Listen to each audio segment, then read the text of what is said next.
On October 9th at 2 a.m., my son burst into my room saying the house was on fire.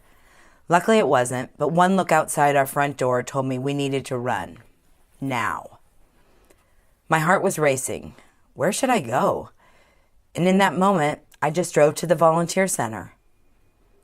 As we pulled into the dark parking lot, the smoke was thick, and it was hard to see and breathe.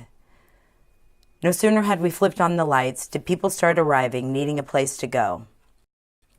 And now, when I look back at that scene, I get choked up, remembering the fear in the eyes of those perfect strangers, parents trying to act calm as their kids clamored for comfort, and of all the things, the desperate need people had for cell phone chargers.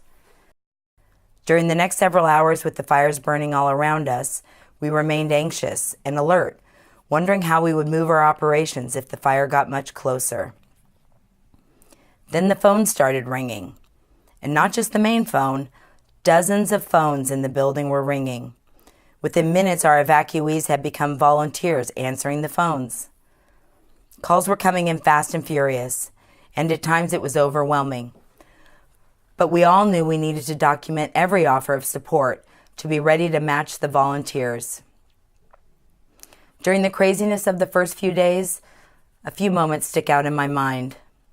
The first, a frantic call for horse trailers to help rescue 40 horses. And the miracle moment when minutes later we received a call from someone driving down with a trailer full of hay from Chico.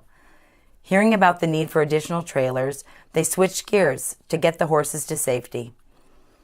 And the other moment that stands out was the day a group of fiercely focused, loving women with Food for 100 refused to give up after being turned away from other shelters. We understood they were not leaving until we found a home for those meals. And of course, we did. Then everything changed. We began hearing from national experts in disaster response. They said, the Calvary is not coming. You are the Calvary. For nearly 50 years, Sonoma County has relied on the Volunteer Center to turn compassion into action, and this has never been more vitally needed.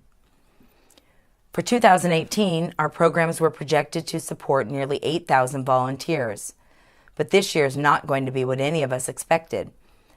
During the first 6 weeks of the fire response, we processed almost 16,000 volunteers. Our community's long-term recovery is counting on the Volunteer Center to keep up the pace, and early estimates show that we may need an additional 16,000 volunteers this year. What we're being asked to do may seem unreasonable, but we're determined to find a way to do this. What we're asking you to consider is, what is unreasonable for you? Support us in being unreasonable.